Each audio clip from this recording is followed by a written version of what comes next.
Itu ada.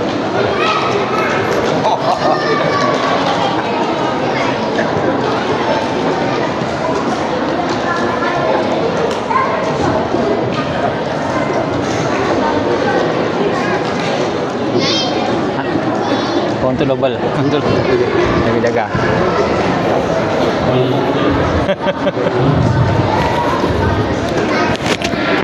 Ikut satu lagi Pak. Izin. Ya, ikut untuk YouTube. Ini mantap kan? Tak di belah.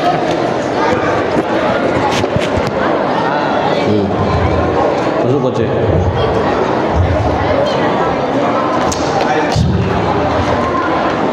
Assalamualaikum warahmatullahi wabarakatuh.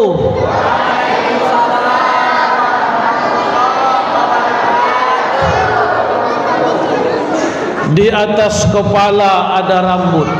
Nah, tadi Bapak berpantun kan? Kita ulangi. Di atas kepala ada rambut. Di dalam mulut ada gigi. Nampaknya salam pertama kurang disambut. Kita ulangi sekali lagi. Assalamualaikum warahmatullahi wabarakatuh.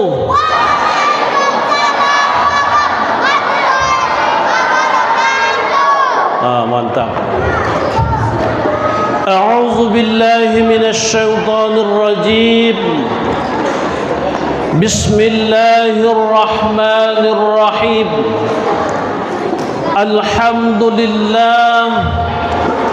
Alhamdulillahi rabbil alamin. Subhanalladzi asra bi'abadihi lailan minal masjidil haram ilal masjidil aqsa. Ilal masjidil aqsa alladzi barakna haulah linuriyahu min ayatina innahu huwas samiul basir. Ashhadu an la ilaha illallah wahdahu la syarika lah. Iyyahu na'budu wa iyyahu nasta'in. Wa ashhadu anna Muhammadan 'abduhu wa rasuluh la nabiyya ba'dah. Allahumma shalli wa sallim wa barik ala sayyidina Muhammad wa ala alihi wa sahbihi rasulillahi ajma'in, amma ba'd. Bersyukur kepada Allah Subhanahu wa ta'ala dengan mengucapkan alhamdulillahi rabbil alamin. Di malam yang dirahmati Allah ini, Allah pertemukan kita bersilaturahmi. Patut kita syukuri kepada Allah Subhanahu wa ta'ala. Allah berikan kita bapak ibu, ayah bunda nikmat yang tidak ternilai harganya, yaitu nikmat iman dan Islam. Bapak ibu yang dirahmati Allah, sekalipun kita punya pangkat dan jabatan, mempunyai kedudukan yang terhormat, tetapi kita tidak punya iman di dalam hati kita dan Islam, tidak ada nilainya dan harga kita di hadapan Allah. Maka beruntunglah kita dianugerahkan kita keimanan dan ketakwaan. Iman dan Islam ini anugerah Allah yang paling besar nilainya kepada kita. Kemudian diberikan Allah lagi kita kesempatan untuk beramal. Hadir di majelis ta'lim seperti ini, bersilaturahmi dan bertatap muka memuji-muji Allah, kemudian berselawat kepada baginda Rasul Muhammad sallallahu alaihi wasallam. Tidak semua juga diberikan Allah kesempatan beramal ini. Ada sebahagian mungkin lebih kaya daripada kita, lebih sehat daripada kita, tetapi Allah tidak berikan kesempatan kepadanya untuk hadir pada majelis-majelis seperti ini. Maka untuk itulah Kalaulah dasar kita keimanan mengharapkan ridho Allah Subhanahu wa taala, ringan rasanya hidup kita ini, Pak. Tidak pernah kita bosan dalam beramal. Apapun yang kita lakukan, kalau dasarnya iman, tidak pernah bosan, Bapak Ibu yang dirahmati Allah.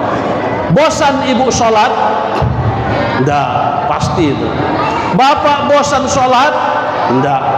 Bosan kita bersedekah? Tidak. Bosan kita mengaji? Tidak. Kalau dasarnya iman kepada Allah.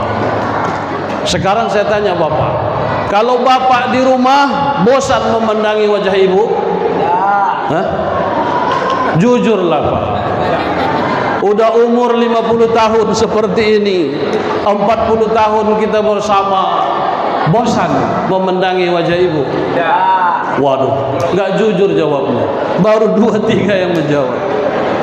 Bosan Pak? Nggak bosan. Sebab itu adalah karena Allah Subhanahu wa taala. Kita menikah karena Allah, karena mencari ridha Allah. Makanya Pak Kua ketika kita menikah dulu diberikan nasihat kepada kita, luruskan niatmu betul-betul karena Allah, mencintai karena Allah. Walaupun keadaan istri kita hari ini seperti ini, kalau tampil di majelis ta'lim datang seperti ini cantik, ya Bu ya, ya Pak ya, makeupnya luar biasa, diri biasin pun seperti itu. Tetapi di rumah kadang-kadang sudah pakai tempel koyok kiri kanan, keadaannya seperti itu. Syukurilah Pak, itulah bahagian kita diberikan Allah kepada kita. Mudah-mudahan ingat, ya Allah, dulu istriku ini waktu kami berjumpa umurnya 18-19 tahun, bukan main ini cantiknya, manis senyumnya, kira-kira pujilah seperti itu. Sekarang ya Allah, 40 tahun 20 tahun kami berumah tangga, ya berikan pelayanan yang baik kepadaku, ya rawat anak-anakku ya Allah, beginilah jadinya wajahnya sekarang.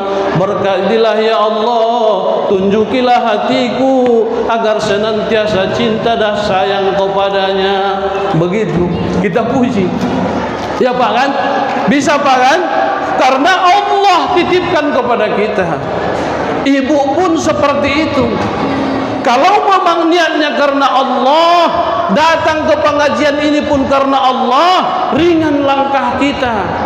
Tetapi kalau ibu tadi datang dari rumah, izin Pak Ustaz ya, datang dari rumah, kebetulan baru beli gamis baru, ada pula beli gelang baru, datang ke majelis taklim, aku datanglah nanti Pak. Kebetulan ustadznya katanya mereka pulungan, aku entah pulungan entah polongan, kurang paham aku. Datanglah, ini kebetulan aku beli gamis baru, kemudian dibelikan suamiku gelang baru. Kalau ini tujuan ibu datang kemari, datang ke sini gelisahlah ibu. Kebetulan di samping ibu ada pula saingan ibu yang menggarut tanganlah, yang sikit beginilah baju gamis ibu. Kalau itu tidak dapat pahala kita di sisi Allah Subhanahu wa taala, maka luruskan di niat karena Allah Subhanahu wa taala. Maka untuk itu semoga Allah merahmati Bapak Ibu. Aminkanlah Pak, pelit kali orang tanah merah ini. Kalau kita doakan semoga Allah merahmati Bapak dan Ibu, amin. Aminkan. Baik, kita ulangi.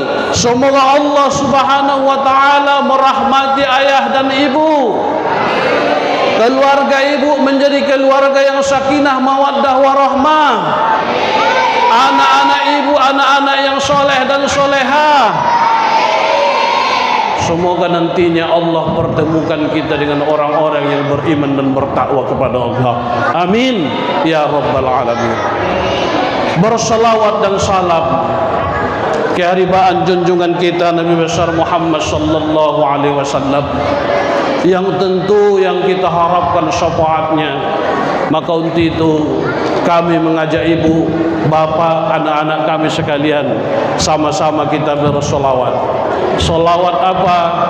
Yang mudah kita ingat sholawat Jibril. Sama-sama kita Pak Bu ya.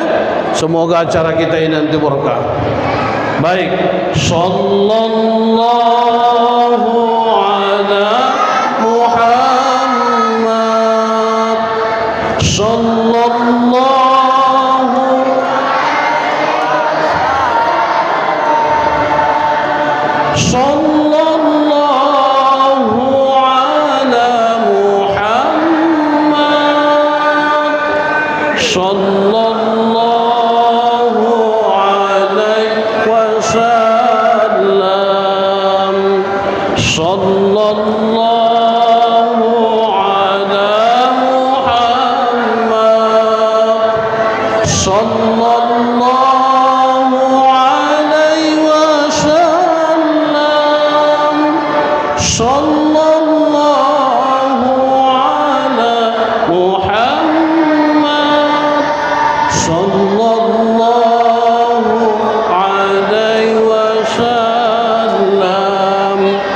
ibu-ibu selalu bersolawat, setiap saat bersolawat, lagi masak bersolawat. Sebab sekarang ini ada kebiasaan ibu-ibu hobinya nyanyi. Lihat itu di TikTok yang hari-hari ini yang viral. Apa itu? Kalau datang gaji suaminya 10 juta, banyak duit dibawanya, kemudian nyanyinya berbeda. Apa nyanyinya? Apa Bu? Yang lagi viral tuh, ada ibu tonton enggak? Hah? Yang lagi viral hari ini, bukan main riangnya. Bersyukur dia kepada Allah bahwa Allah berikan dia suami, engkaulah anugerah yang terbaik bagiku. Sebab gaji suaminya 10, 100 juta banyak, tetapi kalau datang suaminya gajinya 500 ribu, apa lagunya? Sengsara. Apa tuh? Apa ibu-ibu nih? Sombong ibu-ibu tanah merah nih. Apa Bu? Sengsara aku jadinya, gitu kan? Jadi tidak seperti itu baca sholawat. Jangan selalu membiasakan kita untuk nyanyi berlagu yang tidak ada manfaatnya.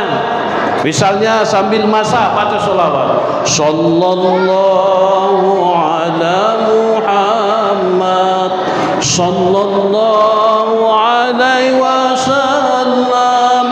Dibaca sholawat daripada ibu menyanyi.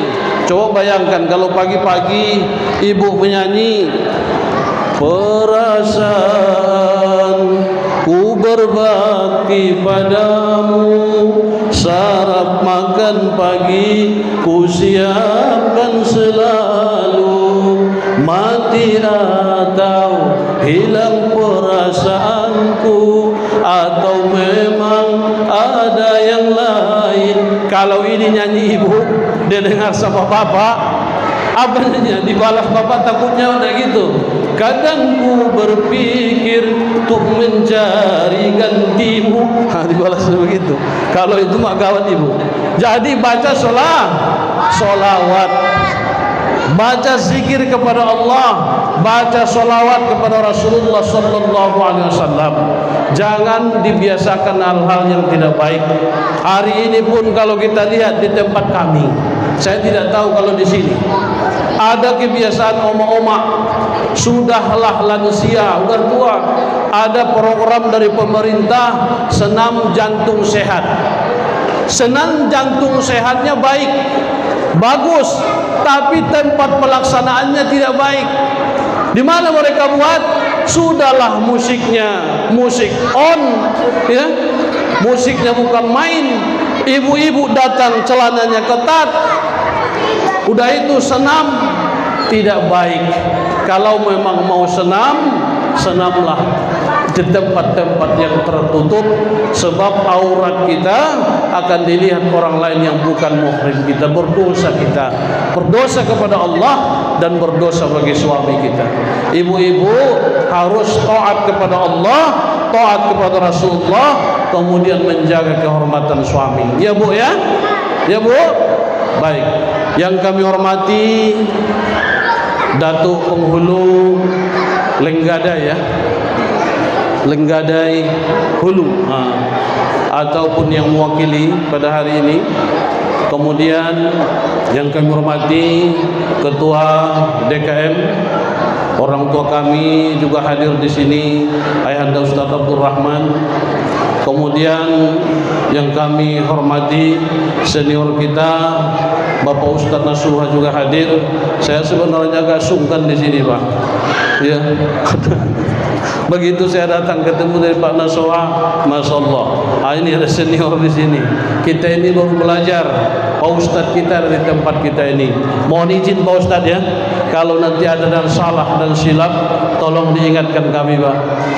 Baik. Kemudian para orang tua kami, ayahanda yang hadir pada kesempatan ini, Bapak Haji, tuan-tuan khalifah, kemudian orang-orang tua kami yang dirahmati Allah Subhanahu wa taala. Kemudian ibunda yang hadir pada kesempatan yang dirahmati Allah ini, kemudian anak-anak didik dari pesantren juga hadir di sini ya. Bagus-bagus belajar, rajin-rajin belajar. Kalianlah harapan bagi kita ke depan untuk mengembangkan agama kita di kampung kita ini. Berikanlah belajar dan yang baik, segiatnya, rajin, agar nantian diberkahi oleh Allah Subhanahu wa taala. Kami sebagai orang tua berdoa kepada Allah agar kalian semua menjadi generasi yang baik. Amin ya rabbal alamin. Kemudian yang kami hormati juga yaitu pengurus masjid, ketua panitia yang telah bersusah payah membuat acara Isra Mi'raj ini. Kita berdoa kepada Allah semoga acara kita ini diberkahi dan dirahmati oleh Allah Subhanahu wa taala. Amin ya rabbal alamin. Bapak Ibu yang dirahmati oleh Allah Subhanahu wa taala, kami perhatikan baik-baik Bu, sebab kami ini pakai metode lama. Apa itu? Tadi sudah disinggung oleh Bapak mewakili DKM.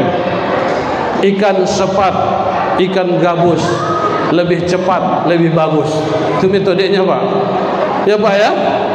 Kami tidak mau dibilang ikan kakap, ikan lele, kebanyakan cakap bertele-tele. Yang penting bagi kami ikan mujahir, ikan sembilang, kalau sudah cair kami pun pulang. Habis, kita tutup pun sekarang tidak apa-apa ini Pak. Apa yang cair? Wallahu ta'ala alam. Sebab dulu kami dinasihati oleh Pak Kiai Bulungan, kalau kita berangkat ceramah, jangan pikirkan apa yang diberikan kepada kita, jangan pikirkan amplopnya dan lain sebagainya. Itu nanti karunia Allah. Kalau dikasih terima kasih. Memang tidak pernah kami pikirkan Pak. Sebab itu tugas panitia memikirkannya. Untuk apa pula kita pikirkan? Ya Pak ya, tidak pernah kita pikirkan. Kalau memang diberikan alhamdulillah, kalau nggak diberikan wah kelewat tuh. Sebab itu kata Pak Ustaz Pak Kiai itu, kalau nggak diberikan, berarti masyarakat itu kelewat juga itu Pak Adu. Ya Pak ya. Jadi bagi saya yang jelas, ikan mujahir, ikan sembilang, kalau sudah cair, pulang, habis cerita. Jadi perhatikan baik-baik Pak, singkat aja nih. Sebab banyak guru-guru kita, banyak cakap nanti banyak salah. Ya Pak ya. Baik, kita mulai. Bismillahirrahmanirrahim. Subhanalladzi asra bi'abadihi lailan minal masjidil haram ilal masjidil aqsa alladzi barakna haulahu linuriyahu min ayatina innahu was-sami'ul basir. Bapak Ibu, ayah bunda yang dirahmati Allah, peristiwa Isra Mi'rajnya baginda Rasulullah sallallahu alaihi wasallam ini adalah murni kehendak Allah, bukan kehendak Rasulullah sallallahu alaihi wasallam. Tapi Allah yang menginginkan. Makanya kalau dikehendaki oleh Allah Subhanahu wa taala, itu di luar logika kita berpikir yang bisa dicerna oleh iman. Hanya keimanan dan ketakwaan yang bisa memahami ini Bapak Ibu yang dirahmati Allah. Kalau Allah yang berkehendak, tidak ada yang mustahil. Kun fayakun, maka terjadilah dia jamaah yang dirahmati Allah. Lihat apalagi kehendak Allah.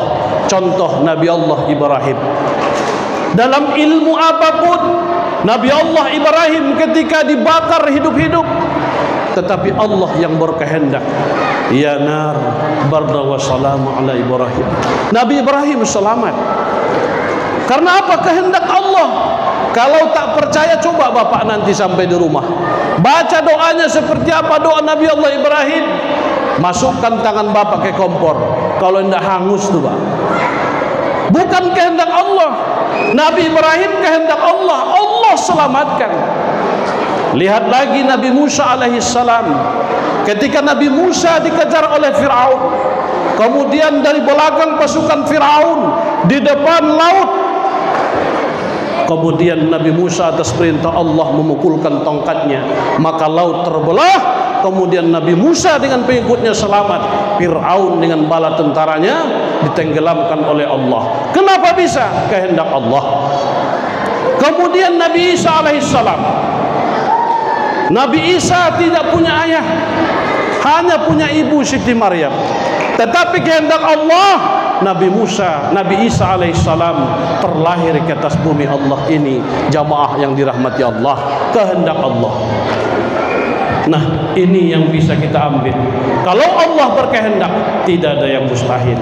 Tetapi ibu-ibu jangan lupa, ibu-ibu di rumah punya anak gadis, jangan ini ditiru. Kadang-kadang anak-anak kita ini akibat terlalu sering keluar ke pasar, ke Pekanbaru, ke Bagan Siapi Api, yang sebelum waktunya maka mereka melakukan hubungan suami istri, maka terjadilah hamil 5 bulan, hamil 3 bulan, bahkan ada yang melahirkan tanpa ada suaminya. Nih Bu, perhatikan anak-anak gadis kita Bu. Banyak sekarang ini, itu menurut surveinya Pak KUA, Kepala Kantor Urusan Agama, berapa banyak perempuan calon suami istri hari ini yang sebelum menikah, sebelum ijab kabul, mereka telah melakukan hubungan tersebut terlebih dahulu, mencoblos sebelum waktunya. Ingat ini Bu, ibu-ibu yang paling dekat dengan anak-anak ibu, kadang-kadang setelah dipestakan 5 bulan anak sudah lahir. Apakah selesai permasalahannya di situ? Ini yang kami sampaikan yang pertama. Tidak selesai sampai di situ Bapak Ibu. Kalaulah anak ini tadi anak perempuan, tidak ada hubungan nasab dia ke ayahnya. Ayahnya bukan ayahnya, itu ayah di luar nikah. Hati-hati nih Bapak Ibu yang dirahmati Allah. Ini sering terjadi di masyarakat kita.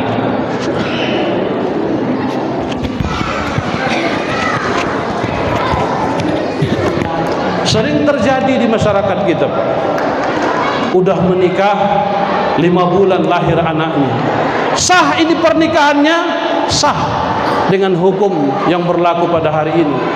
Tetapi kalau mazhab Syafi'i, kita ini mazhab Syafi'i, paham tuh, oh itu pernikahan tak sah. Setelah dinikahkan, seharusnya ini dipisah anak kita ini tadi. Satu dipisah ke tempat yang lain, yang laki-laki pun dipisahkan. Jangan biarkan mereka bergaul. Sebab kalau bergaul itu adalah hubungan zina. Kemudian setelah anaknya lahir, baru mereka diijab kabulkan kembali. Itu mazhab Syafi'i. Tetapi karena banyaknya kasus, maka dibuatlah sekarang ini mazhabnya Hanafi, semua sah, cuman sekali ijab kabul saja. Tapi ingat Bapak Ibu, ini yang menjadi catatan bagi kita. Ketika anak ini lahir, kalau anak ini perempuan, tidak sah ayahnya itu sebagai walinya. Jangan main-main ini Pak. Tidak ada hak ayahnya itu menjadi wali nikah bagi anak perempuannya tadi. Itu harus wali hakim. Kalau dipaksakan oleh ayahnya akibat malu, maka inilah akibatnya, anak zinalah selamanya. Anak kita ini berzina, maka untuk itu kitalah sebagai orang tua yang menanggung laknatnya di sisi Allah Subhanahu wa taala. Ya Bu, ya Pak ya, ingat itu. Kalau misalnya dulu salah perbuatan kita, atau ada anak kita salah perbuatannya, maka perhatikan, kalau anaknya perempuan, jangan coba-coba nanti ketika nanti menikah, yang menikahkan itu sebagai walinya adalah orang tuanya tadi. Sebab itu ayah biologisnya bukan ayah kandungnya secara agama, jamaah yang dirahmati Allah. Harus wali hakim, jangan coba-coba nikahkan itu. Kalau dia nikahkan dia sebagai walinya, maka terlaknatlah itu, maka dia restui perzinahan bagi anaknya, jamaah yang dirahmati Allah. Maka untuk itu perhatikan betul-betul, sebab banyak yang terjadi hari ini. Bahkan kadang-kadang ada orang tua yang bangga, baru lagi pesta, disewa keyboard, dibuat tendanya mahal, kemudian setelah itu 5 bulan lahir anaknya. Datang pula tetangganya, "Bang, Pak, kenapa? Kok udah lahir anak bapak, cucunya ya? Alhamdulillah udah lahir. Mak cepat kali Pak, bibit umur rupanya." Bangga pula lah ayah umaknya, padahal itu aib. Ya Pak ya, ingat ini Pak, sebab banyak ini kejadian. Kami beberapa kasus temukan ini. Ayahnya mau memaksakan diri sebagai walinya, padahal itu bukan anaknya, hanya anak biologis, tapi tidak ada sah dalam agama, jamaah yang dirahmati Allah. Maka itu harus wali hakim, tidak ada hak dia untuk menjadi wali bagi anaknya. Ingat Pak ya, ingat tuh satu. Nah, jamaah yang dirahmati Allah, maka kejadian Isra Mi'raj itu kehendak Allah, kehendak Allah Subhanahu wa taala. Maka untuk memahaminya, hanya ada yang memahami dan keimanan dan ketakwaan, jamaah yang dirahmati Allah. Kemudian yang kedua, kita cepat saja ambil hikmahnya. Yang kedua, ketika baginda Rasulullah sallallahu alaihi wasallam sebelum diberangkatkan Isra Mi'raj, kemudian baginda Rasulullah didatangi malaikat Jibril dan Mikail. Kemudian dada Rasulullah dibelah. Setelah dibelah, dibersihkan hatinya dengan air Zam-Zam. Kemudian dibuang segumpal daging kotoran. Kemudian diisi ilmu, iman dan hikmah. Artinya ini apa? Kalaulah memang kita ingin menghadap Allah Subhanahu wa taala, hati kita ini harus bersih, qalbu kita ini harus bersih, hati kita harus bersih. Bapak Ibu yang dirahmati Allah, dengan qalbu yang bersih, qalbu yang senantiasa taat kepada Allah Subhanahu wa taala. Sabda Rasulullah, Bismillahirrahmanirrahim, inna bil jasadil mudghah fa idza salahat salahat jasadul kullu, idza fasadat fasadat jasadul kullu, ala wa hiya qalbi. Qalbu, di dalam diri manusia itu ada segumpal daging. Kalau ia baik, baik manusia tersebut. Kalau ia buruk, buruk manusia tersebut. Segumpal daging itu adalah qalbu, jamaah yang dirahmati Allah. Inilah yang harus kita pelihara hati kita ini. Hati kita ini. Ada riwayat yang terkenal dari Abu Yazid, tokoh sufi Abu Yazid Al-Bustami. Pernah ia berjalan, kemudian ada seekor anjing, mohon maaf Pak ya. Kemudian seekor anjing ini lewat, dia angkat jubahnya.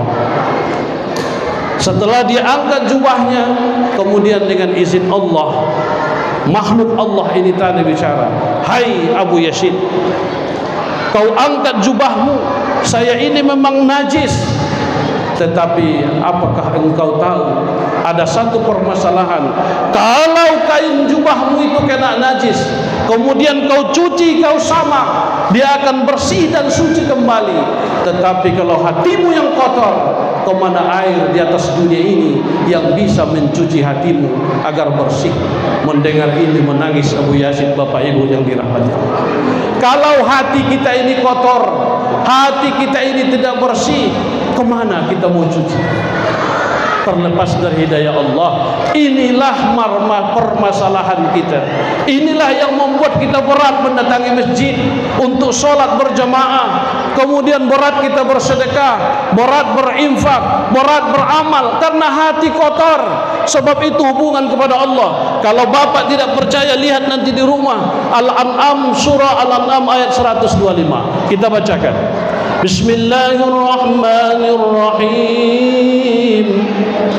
Faman yuridillahu an yahdiyahu yashrah صدره للإسلام ومن يرد أن يضله يجعل صدره ضعيفا حرجا كأنما يصعد في السماء كذلك يجعل الله الرجس على الذين لا يؤمنون.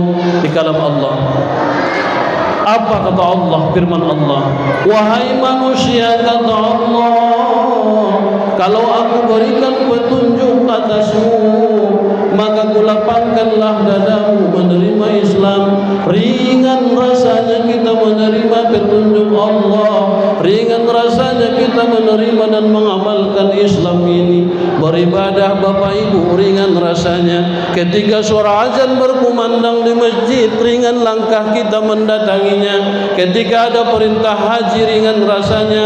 Ketika kita bersedekah, ringan rasanya. Ketika kita mengaji, selalu ada waktu kita. Tetapi apabila kata Allah Subhanahu wa ta'ala, kita itu disesatkan oleh Allah, sempit rasanya dada kita ini, walaupun rumah kita di samping masjid, mendatangi perintah Allah bagaikan mendaki ke atas langit. Jauh rasanya, berat untuk beribadah. Bi qulubihim mardu fasadahumullahu marda.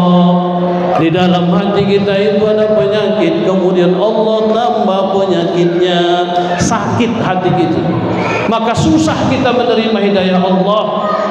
Inilah yang harus kita perhatikan, qalbu kita ini tadi itu kepada Allah Subhanahu wa ta'ala. Bagaimana tandanya hati kita sakit kepada manusia? Ada dengan istilah SMS. Susah melihat orang senang, senang melihat orang susah. Ada yang seperti itu Bu di Tanah Merah nih? Nggak ada. Kalau di tempat kami ada. Di sini mungkin nggak jauh beda lah. Susah melihat orang senang, senang melihat orang susah. Itu kalau hubungan kepada manusia. Kawan yang membeli kipas angin, dia yang kepanasan. Kemudian ada yang beli mobil baru, naik tensinya. Ya kan, ada seperti itu di sini. Ada berita orang umroh naik haji, dia berangkat opname ke rumah sakit, ajab dia.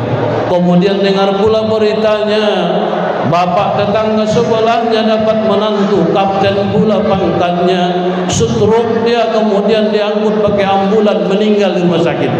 Ada yang seperti itu. Itu tandanya sakit. Sakit hatinya, kolbunya sakit. Makanya berat kita untuk beribadah. Ada surah azan di masjid, Allahu Akbar, Allahu Akbar. Berat karena kolbu kita sakit, hati kita sakit. Inilah yang dibersihkan oleh Rasulullah, dibersihkan Jibril dan Mikail sebelum berangkat Rasulullah menghadap Allah Subhanahu wa ta'ala. Bagaimana membersihkannya? Nah ini, bagaimana membersihkannya Bapak Ibu yang dirahmati Allah? Yang pertama, ngaji, hadiri majelis taklim, hadiri pengajian, hadiri majelis ilmu. Kadang-kadang kita ini ada, ayo Pak datangi majelis taklim, ada pengajian di masjid. Kajinya itu aja nya. Aku buka di YouTube bisa tuh. Itu yang disampaikan Ustaz itu. Memang kaji ini aja Pak. Rasulullah pasti seram-seram naik buruk, kemudian menerima perintah sholat. Memang itu kajinya. Kalau ada kaji yang baru, jangan dengarkan Pak. Itu menyalah tuh. Kalau ada kita datangi kajinya baru, itu orang patut kita curiga itu. Kaji itu memang itu aja. Lancar kaji karena diulang. Kalau kita hadiri majelis seperti ini, Allah sebut-sebut nama kita. Ya Allah, ya Rabbi, didoakan oleh malaikat rahmat. Disebut nama kita dengan nama ayah omak kita. Ya Allah, ya Rabbi, si Polan bin Polan hari ini duduk di masjid, mendengarkan ceramah agama, menghadiri majelis ilmu. Rahmatilah ya Allah. Didoakan kita. Kalau ayah mak kita sudah meninggal berpulang ke rahmatullah, didoakan juga ayah dan mak kita.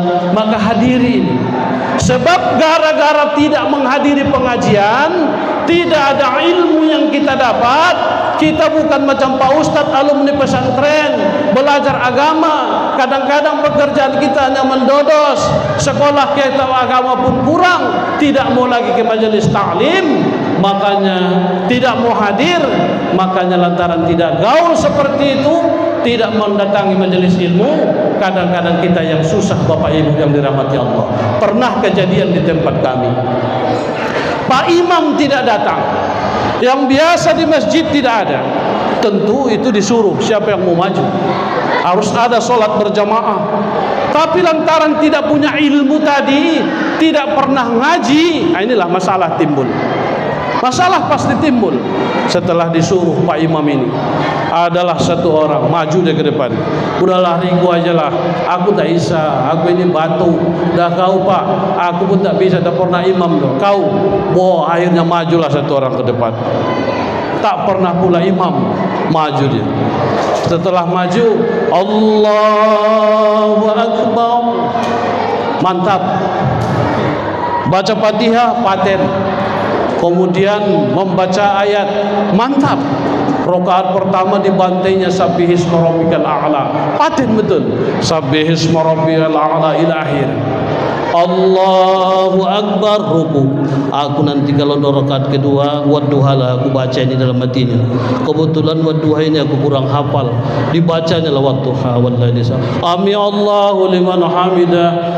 Wadduha lah diulang-ulanginya sampai sujud Pak, sampai ruku, sampai sujud, balik ke atas. Allahu Akbar.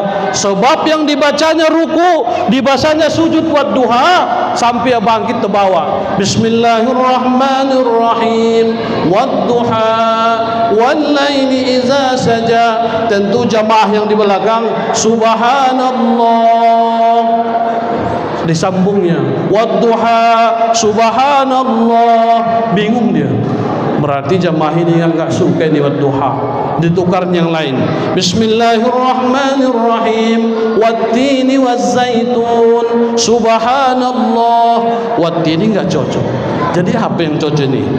Alam nashrah subhanallah.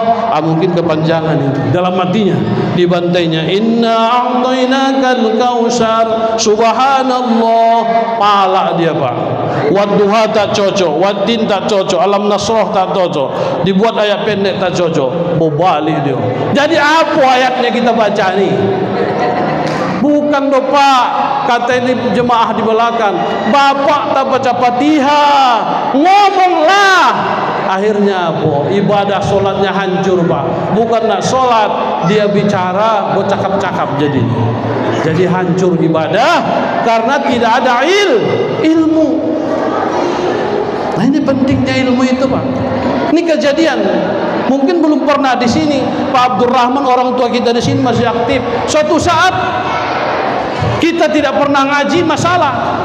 Ini di tempat kami ceritakan masalah. Pernah suatu hari ada orang meninggal Pak. Meninggal ini ribut Pak. Mulai dari pertama sudah ribut. Berbagai kasus. Kasus yang pertama karena tidak pernah ngaji. Kasus yang pertama, waktu itu setelah ini meninggal, kemudian istrinya ini dimandikan. Setelah dimandikan dipanggil suaminya, Bang, Wak Leman, kita ambil Wak Leman namanya. Sini Bang, ini istrimu, kau tengok lagi wajahnya enggak? Ini mau ditutup ini, setelah ditutup nanti mau kita makamkan. Datanglah Wak Leman tadi duduk di sampingnya. Yang hari inilah hari terakhir kita bertemu. Rasanya 20-30 tahun kita menikah. Bukan main sedihnya rasa hatiku. Dia mau cium Pak ini, dilarang sampai jangan, tidak boleh. Air mata tidak boleh, dicium pun tidak boleh, batal uduknya. Ini mayat sudah diudukkan. Kata siapa? Kata dia. Dia kata Ustaz, saya baca di buku nggak ada pengaruhnya.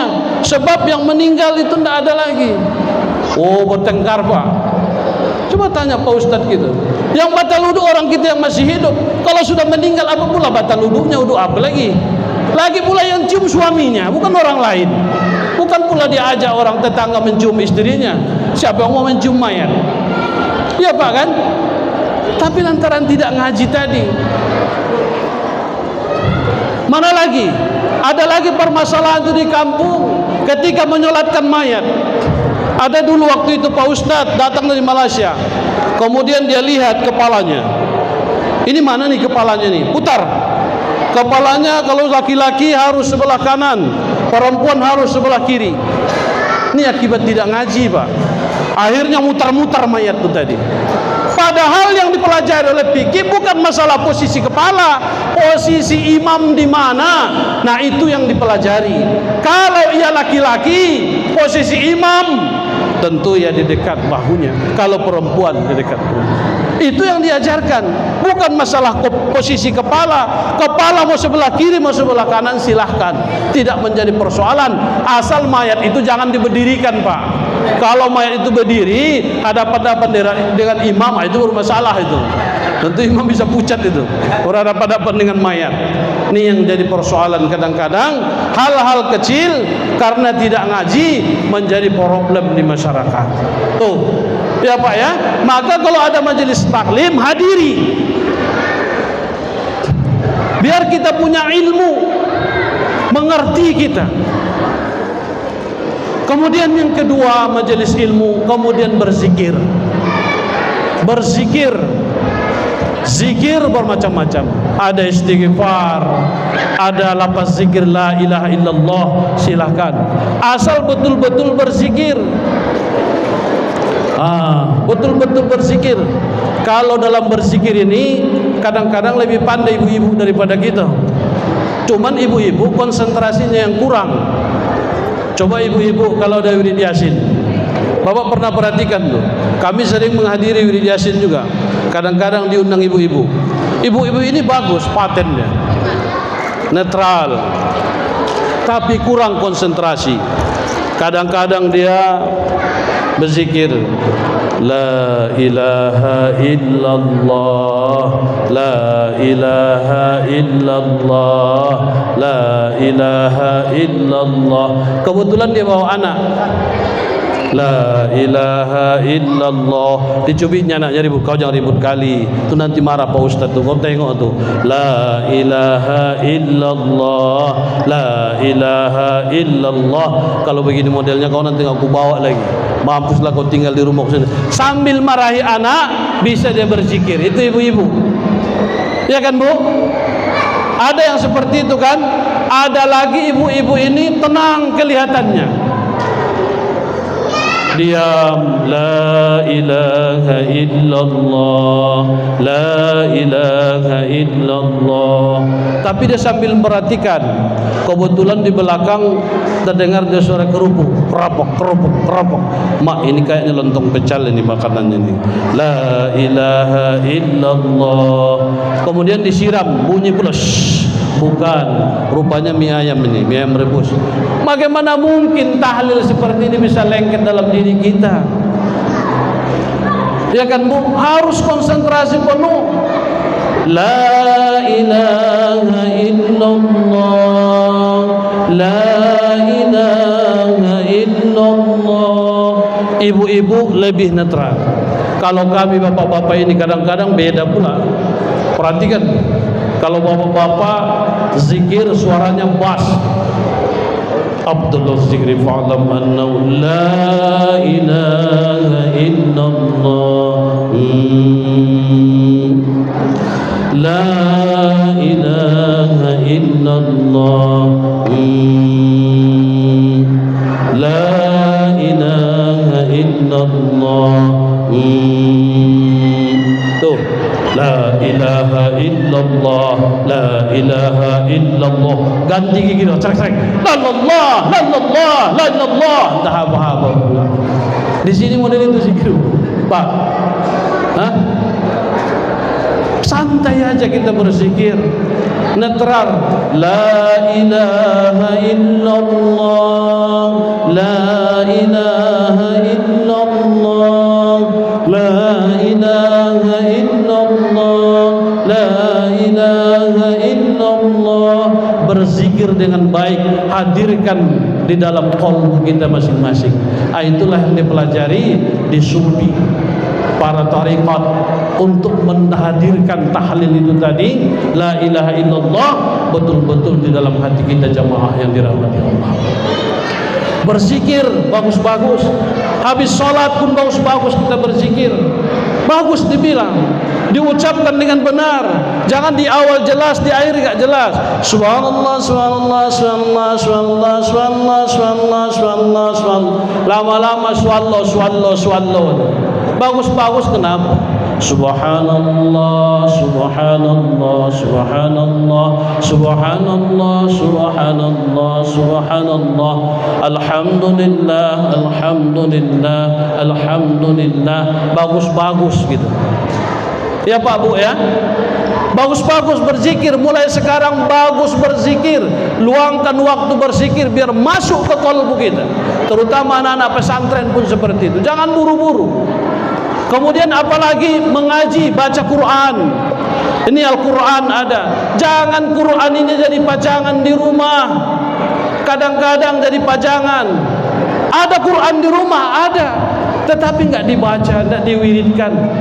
Baca Al-Quran ini. Kadang-kadang Al-Quran ini melahirkan anak kita masih bayi, ditaruhlah Al-Quran di dekatnya. Kenapa ditaruh di dekatnya Pak? Sebab nanti ini penangkal setan. Dia pikir Al-Quran ini mengalah-alahi jimat dukun pula. Bukan dibaca. Ada orang meninggal taruh Al-Quran. Ayah dan anaknya ngobrol, istri ngobrol sambil lihat. Bukan Al-Quran ini dibaca. Al-Quran ini bermanfaat, harus dibaca. Nanti di bulan Ramadan baca ini Al-Quran, tadarus Quran. Tadarus Al-Quran ini kembalikan kepada zaman dulu. Kalau kita dulu Al-Quran, membaca Al-Quran berbaris Pak, dibuat lingkaran, gurunya di depan, Pak Ustadznya di depan. Kalau salah ditegur, in kuntum, ditegur. Kalau sekarang lihat tuh, baca nggak jelas. Membaca Al-Quran tidak ditegur. Ditegur kalau salah diperbaiki. Sebab Al-Quran ini salah baca, salah artinya. Maka itu perlu dipelajari baik-baik. Kadang-kadang ada juga baca Al-Quran ini terbawa logat dari kampung. Ada orang kita dari, mohon maaf nih, dari Sumatera Barat, dari Minang, itu kadang terbawa mimba'di, mimba'dui, kata dia. Itu yang diluruskan, bukan mimba'dui tapi mimba'di. Kadang dari Banjar, wadduha wal laili isa saja ma wadda'aka rabbuka wa ma qala, bukan wa ma qala tapi wa ma qala. Diajari ya Pak ya. Kalau kita orang Melayu ini adalah fasih. Yang paling gawat di tempat kami ini orang kita Jawa, mohon maaf nih, membaca ikiro kok katanya pula. Bukan ikiro kok. Waduh, kacau. Orang Mandailing pun dari kami ada. Ada orang Mandailing sini. Ada Pak. Ada. Dulu pernah kami di Kulim kilo 10. Ada orang Mandailing, warganya Lubis. Takbir, bawa mik, Allahu Akbar, Allahu Akbar, Allahu Akbar, la ilaha illallah. Itu logat Mandailing. La ilaha illallah, la ilaha illallah, terbawa. Sebab kita ini datang dari bangsa kita masing-masing, suku kita masing-masing. Maka itulah dibetulkan, Pak Ustadz itulah yang membetulkan guru ngaji kita tadi. Maka robah tadarus Al-Quran kita di masjid ataupun musola, harus ada ustadz, guru yang membenarkan bacaan tersebut, sambil kita belajar membaca Al-Quran dengan baik. Salah huruf, salah artinya. Dalam sholat pun seperti itu. Jangan Bapak pikir main tuh, Allahu Akbar, ini salah. Barnya itu tidak panjang. Allahu Akbar itu banyak, itu salah kadang-kadang. Ya Pak ya. La ilaha illallah pun banyak mengucapkan salah. La ilaha illallah, la ilaha illallah, la ilaha illallah. Apa salahan Pak? La ilaha illallah, di situ ada sabtu. Inilah tugas kita, makanya perlu kita belajar, Bapak Ibu yang dirahmati Allah. Jangan bosan. Kalau kita betul menghadiri majelis taklim, betul kita berzikir, betul membaca Al-Quran, kemudian kita jauhi sifat-sifat sombong dalam diri kita, sifat iri hati dalam diri kita, sifat dengki dalam diri kita, kita hapus semua, maka hati kita itu akan bersih. Sebab kolbu kita terbagi dua, terbagi tiga. Ada kolbu yang sehat, kolbu yang bersih, yang senantiasa taat kepada Allah, kemudian kolbu yang sakit, kemudian yang terakhir kolbu yang mati. Kalau dah hati kita ini mati, kita akan jauh daripada hidayah Allah Subhanahu wa taala. Maka selagi kita bisa memperbaiki diri, perbaikilah diri kita, jemaah yang dirahmati Allah. Kemudian yang terakhir kita sampaikan pada kesempatan ini sesuai dengan tema kita ini. Apa yang dijemput oleh Rasulullah? Perintah salat. Salat 5 waktu sehari semalam wajib bagi kita. Tidak bisa ditawar-tawar. Enggak bisa berdiri, duduk. Enggak bisa duduk, berbaring. Enggak bisa berbaring dengan isyarat. Enggak bisa lagi duduk, enggak bisa berbaring, enggak bisa isyarat, disolatkan Bapak. Habis. Solat wajib hukumnya, tidak bisa ditawar-tawar. Ini masalah solat ini kaum muslimin menganggap ini masalah sepele hari ini. Banyak di antara kita mengaku muslim tapi selalu meninggalkan solat. Betapa mulianya perintah solat ini dijemput oleh Rasulullah sallallahu alaihi wasallam. Diwajibkan kepada kita dari 50 waktu sehari semalam diperintahkan oleh Allah menjadi 5 ini pun berat kita kerjakan. Kenapa tadi? Karena kotor hati kita, jemaah yang dirahmati Allah. Maka ini tidak bisa ditawar-tawar. Pernah pada zaman Nabi Musa datang seorang perempuan penzina mendatangi Nabi Allah Musa. Ya Nabi Allah, sampaikanlah kepada Allah, aku ini ingin bertaubat untuk memperbaiki diriku agar taat kepada Allah. Dosa apa yang kau lakukan? Pertama, saya berzina. Kemudian setelah berzina saya hamil. Kemudian setelah hamil anak saya melahirkan. Kemudian saya melahirkan. Kemudian anak tersebut aku cekik, aku bunuh. Mendengar ini marah Nabi Allah Musa. Setelah itu datang malaikat Jibril. Ya Nabi Allah, bukankah kau tahu ada satu dosa yang lebih besar daripada berzina, lebih besar daripada membunuh, yaitu dosa meninggalkan solat, jamaah yang dirahmati Allah. Solat ini kalau kita tinggalkan dengan sengaja, tidak ada lagi rasa bersalah dalam diri kita, maka tanggal keimanan kita. Itu mazhab Syafi'i. Lagi pula kalau kita selalu meninggalkan solat, itu kita fasik, dikhawatirkan kita jemput oleh Allah pada saat itu. Mati kita meninggal dalam keadaan fasik, jamaah yang dirahmati Allah. Bukan perkara main-main ini solat. Solat ini diwajibkan kepada kita, apalagi solat berjamaah di masjid. As-salatu ibaduddin, solat itu tiang agama. Barang siapa yang mengerjakan solat, membangun agama. Barang siapa yang meninggalkan solat, meruntuhkan agama. Bayangkanlah itu Pak. Ini bahasa hadis, meruntuhkan agama. Kalau ada di antara kita ini, anak-anak kita ini, dipecahkannya kaca masjid ini, dia bawa martil dipecahkannya ini, kita sepakat pasti kita tangkap. Kita tangkap, mungkin kita bisa kita tinju, bisa kita tumbuk, tak sabar gitu, atau kita antar kantor polisi, menghancurkan masjid. Tetapi sadarkah kita, saudaraku, meninggalkan solat bukan menghancurkan masjid, tapi merobohkan agama. Mungkin ia anak bagi kita ada di rumah kita, mungkin ia suami bagi kita, mungkin istri bagi kita, ada di rumah kita masing-masing. Kalau istri masih ada halangannya, ada masa haid. Kalau kita ini Pak, masa apa? 3 orang tak wajib sholat. Yang pertama enggak Islam, ya, enggak Islam dia. Kemudian apalagi anak-anak belum balik. Ada di antara kita belum balik. Aku Pak, umurku memang 20 tahun, 50 tahun, tapi aku selalu masih pakai celana pendek. Bukan masalah celana, tapi kalau sudah balik wajib sholat. Kemudian yang ketiga orang gila Pak, nggak ada akalnya, jalan di pinggir jalan itu. Bapak pilihlah, kaji diri kita. Apakah saya ini belum balik? Apakah saya ini Islam? Apakah saya ini orang yang stres yang berjalan di pasar itu? Kalau ada di antara tiga ini kita, udahlah, pergilah Bapak sholat. Pilihlah itu. Sholat itu tiang agama, kewajiban bagi kita. Kemudian sholat di masjid berjamaah itu sunnah Rasulullah SAW 27 kali, pahalanya lebih besar daripada kita sholat sendirian. Bahkan dijelaskan oleh ulama, kalau kita laki-laki tidak ada hukumnya sholat kita di rumah, harus di masjid, kecuali ada larangan secara syar'i. Makan yang terhidang, hujan yang lebat, dikhawatirkan keselamatan kita. Kalau tidak masjid. Tapi inilah kadang-kadang masalah sholat ini yang selalu kita lalaikan, bapak-bapak yang dirahmati Allah.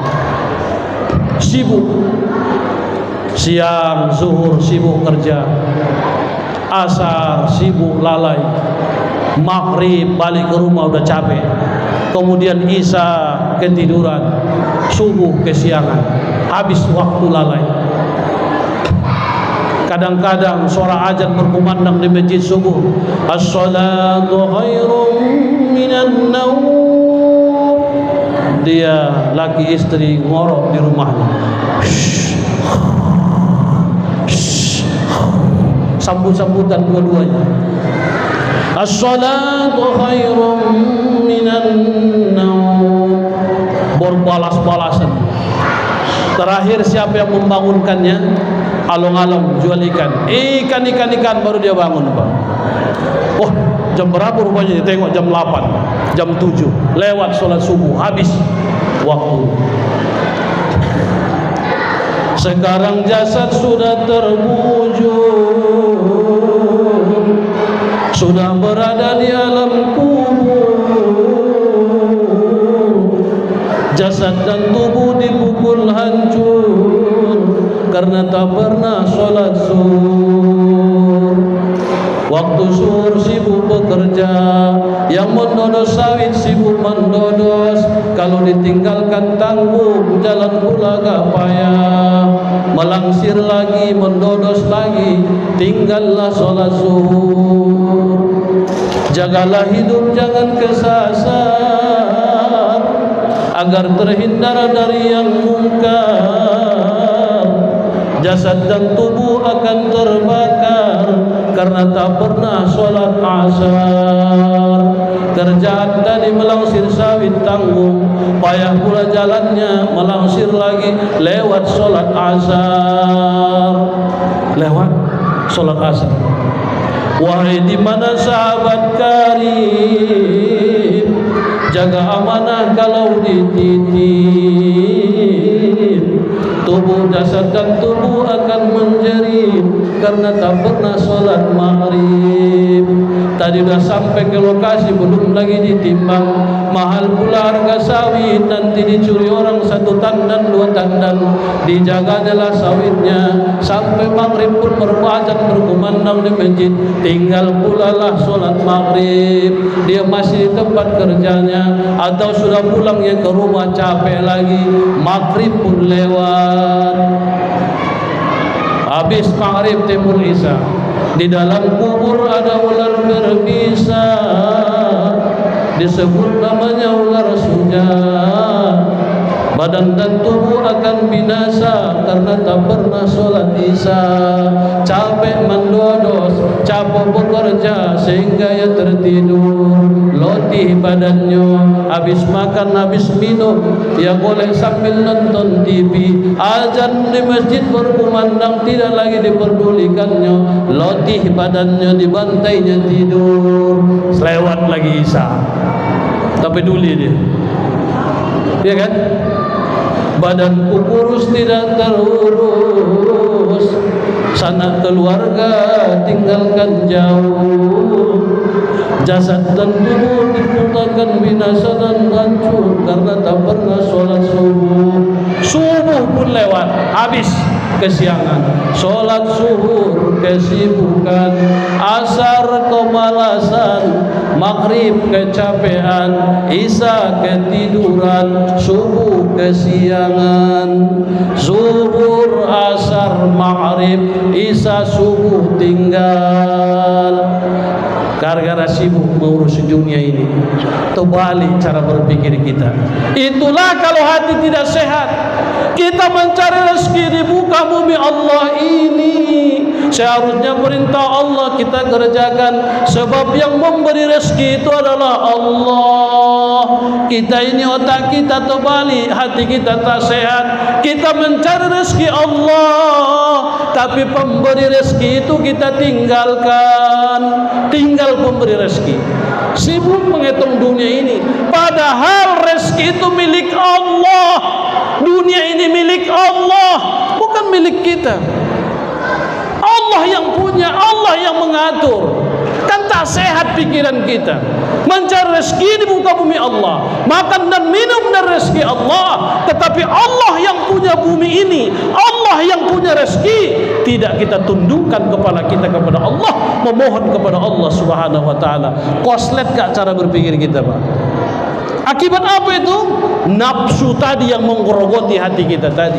Hati kita inilah masalahnya. Maka inilah yang harus kita pelihara, yang harus kita servis untuk menjadi qalbu yang sehat. Kembalilah ke masjid, hadiri solat masjid berjamaah. Jangan biarkan masjid kita megah seperti ini, kita tidak hadir di sini solat berjamaah. Solat berjamaah di masjid bagi kita laki-laki 27 kali lebih hebat pahalanya. Maka kita datangi panggilan muazzin yang memanggil kita untuk datang ke masjid. Silahkan kita solat berjamaah. Sah solat kita di rumah, ada dua pendapat. Sah, gugur kewajiban kalau ada melarang kita secara syar'i larangannya. Tetapi kalau tidak ada larangan syar'i, maka kita harus ke masjid sebagai laki-laki. Bapak Ibu yang dirahmati Allah, tidak ada solat di rumah kecuali di masjid bagi kita laki-laki. Maka datangilah masjid ini, ramaikan masjid ini, berkah akan datang di masjid kita ini. Insya Allah kalau nanti kita solat berjamaah di masjid, Allah akan memberikan rezeki kepada kita. Allah yang menyampaikan, Allah akan berikan kita kelapangan rezeki bagi yang melaksanakan solat berjamaah di masjid. Kemudian mempunyai catatan amal nanti sebelah kanan.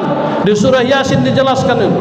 Bismillahirrahmanirrahim. Wamtazul yawma ayyuhal mujrimun. Alam a'ada ilaikum ya bani Adam alla ta'budu syaitan. Innahu lakum aduwwun mubin. Wa ni'buduni hadza siratun mustaqim. Wa laqad adalla minkum jibillan katsiran falam takunu taqilun. Hazihi jahannamul lati kuntum tu'adun. Nanti ayah bundaku semua, kita akan dipisahkan dari golongan kiri dan golongan yang kanan. Ada membawa catatan amal di sebelah kanan, ada yang membawa catatan amal di sebelah kiri.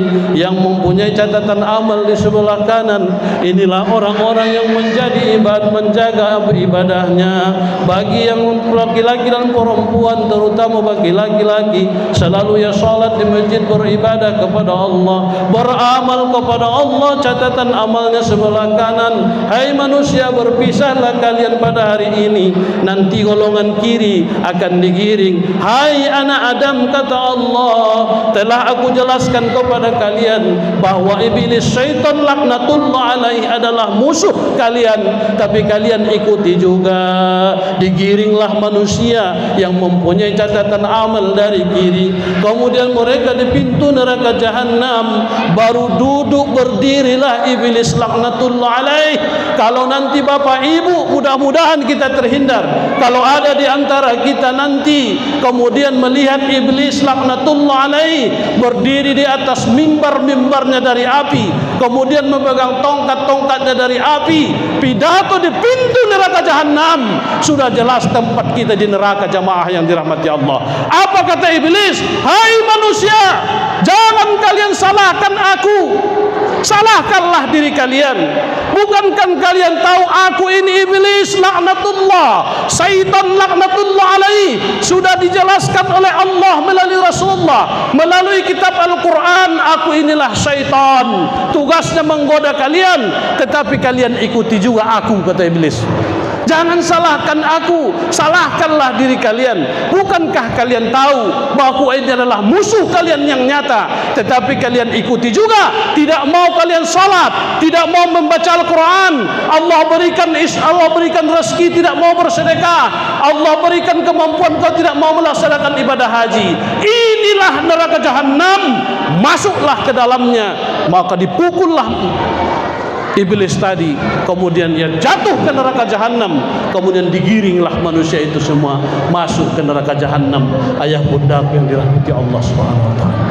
Jadi jangan main-main di atas bumi Allah ini, Pak. Berapalah umur kita?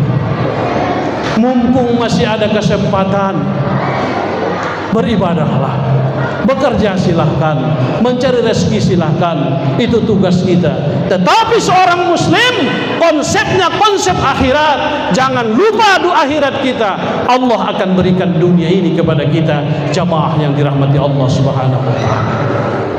Maka untuk itu perbaikilah diri kita. Sudah jelas dalam Al-Quran dan Sunnah Rasulullah SAW, kalau jalan ke kanan taat kepada Allah, ini jalan yang lurus, jalan yang diridhai oleh Allah Subhanahu wa taala. Kalau jalan ke kiri, ini menuju nerakanya Allah Subhanahu wa taala. Tetapi kalianlah, kita sendirilah yang pilih jalan kita, jamaah yang dirahmati Allah. Maka untuk itu, semoga Allah merahmati kita, semoga Allah memberikan hidayah kepada kita, semoga Allah memberikan petunjuk kepada kita agar senantiasa di jalan yang diridhoi oleh Allah Subhanahu wa taala. Mungkin inilah yang dapat kami sampaikan pada kesempatan yang dirahmati Allah ini. Mohon maaf kalau ada yang kurang berkenan tentang apa yang kami sampaikan. Semuanya itu adalah, kalau kesalahan datang dari diri kami, maka kami mohon maaf kepada ayahanda, kepada ibunda yang hari ini, dan kepada kita seluruh hadir pada kesempatan ini kalau ada salah dan silap tentang apa yang kami sampaikan. Inilah yang dapat kami sampaikan. Semoga kedatangan kami ini membawa keberkahan bagi kita, membawa perubahan bagi kita. Kuncinya ada sama bapak dan ibu.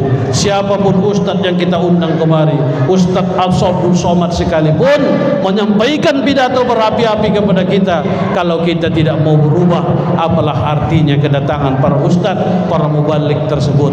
Maka untuk itulah, sadarilah diri kita, ingatlah kepada Allah. Mumpung Allah masih memberikan kesempatan kepada kita, maka perbaikilah diri, perbaikilah amal kepada Allah Subhanahu wa taala. Itu yang dapat kami sampaikan, Bapak Ibu dirahmati Allah. Wabillahi taufiq hidayah. Assalamualaikum warahmatullahi wabarakatuh.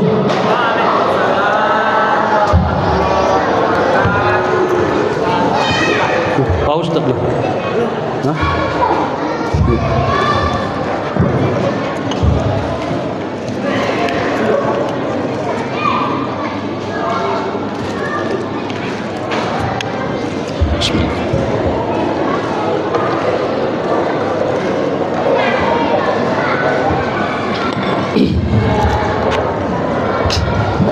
Baik, Bapak Ibu yang dirahmati Allah, kita tutup dengan doa.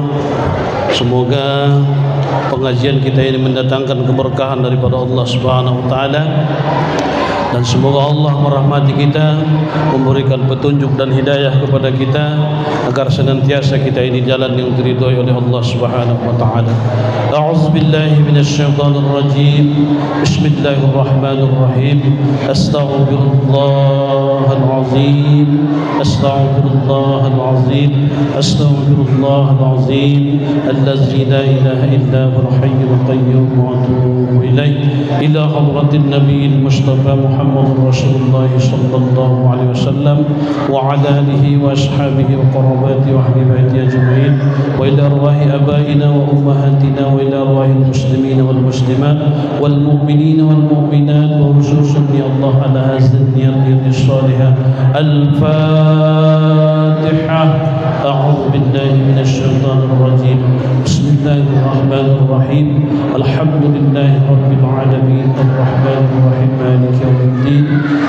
إياك نعبد وإياك نستعين اهدنا الصراط المستقيم صراط الذين أنعمت عليهم غير المغضوب عليهم ولا الضالين آمين.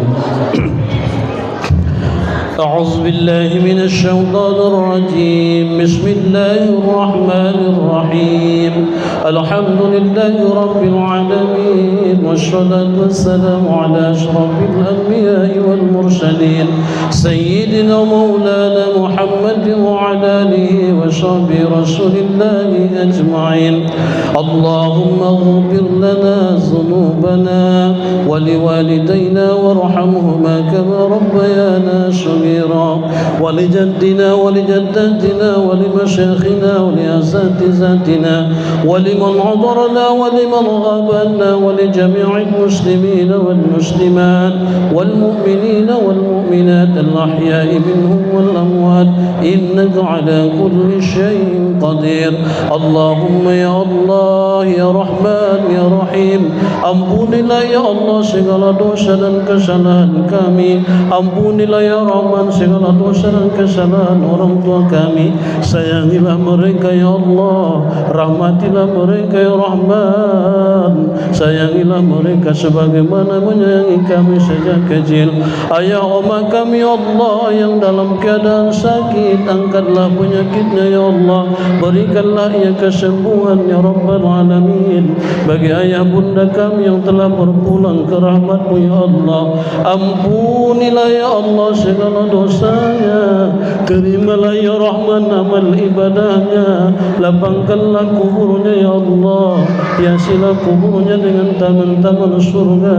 Jangan jadikan ya Allah kuburnya corong dari api neraka. Ya Allah ya Rabbi, jadikanlah apa yang kami miliki ya Allah, harta kami ya Allah, jabatan kami ya Allah, kesehatan kami ya Rahman, jadikanlah ia sebagai alat bagi kami untuk senantiasa taat kepada-Mu ya Allah dan kepada Rasul-Mu. Jangan jadikan ya Allah harta kami, pangkat dan jabatan kami dan apa yang kami miliki untuk melelahkan kami menjadi fitnah bagi kami ya Rabbal Alamin. Ya Allah ya Rabbi, bimbinglah kami, tunjukilah kami ya Allah agar senantiasa taat kepada-Mu ya Allah dan kepada Rasul-Mu ya Rabbal Alamin. Ya Allah ya Rabbi, jadikanlah keluarga kami keluarga yang sakinah, mawaddah warahmah, dipenuhi rasa cinta dan kasih sayang ya Allah. Anak-anak kami anak-anak yang soleh dan soleha ya Allah, selalu taat kepada-Mu ya Allah dan kepada Rasul-Mu, berbakti kepada kami kedua orang tuanya ya Allah, berguna bagi bangsa dan negara, terutama bagi agama ya Rabbal Alamin. Allahumma la tada' lana zamban illa ghafarta wa la hamman illa farajta wa la daynan illa qadayta wa la hajatan min hawaijid dunya wal akhirah illa qadaytaha ya arhamar rahimin. ربنا تقبل منا إنك أنت السميع العليم وتب علينا يا الله إنك أنت التواب الرحيم. ربنا آتنا في الدنيا حسنة وفي الآخرة حسنة وقنا عذاب النار. وصلى الله على سيدنا محمد وعلى آله وصحبه وسلم.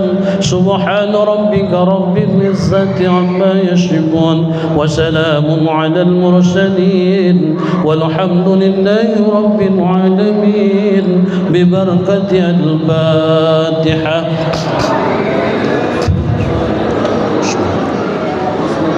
الرحمن الرحيم الحمد لله رب العالمين إياك نعبد ونستعين.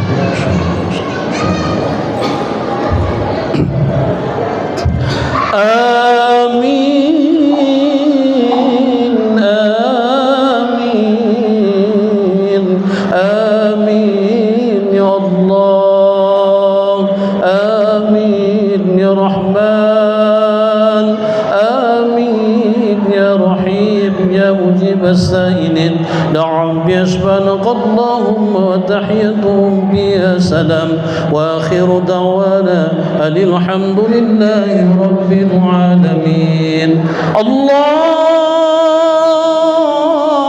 صل على سيدنا محمد.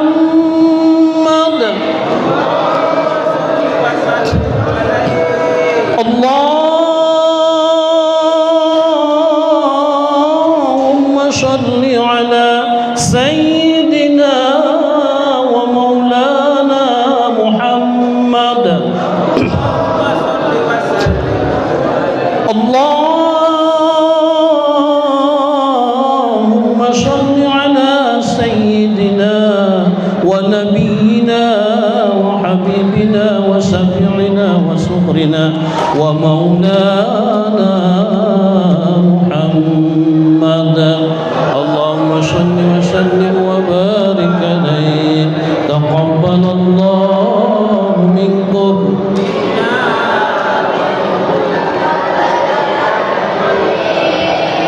السلام عليكم ورحمة الله وبركاته.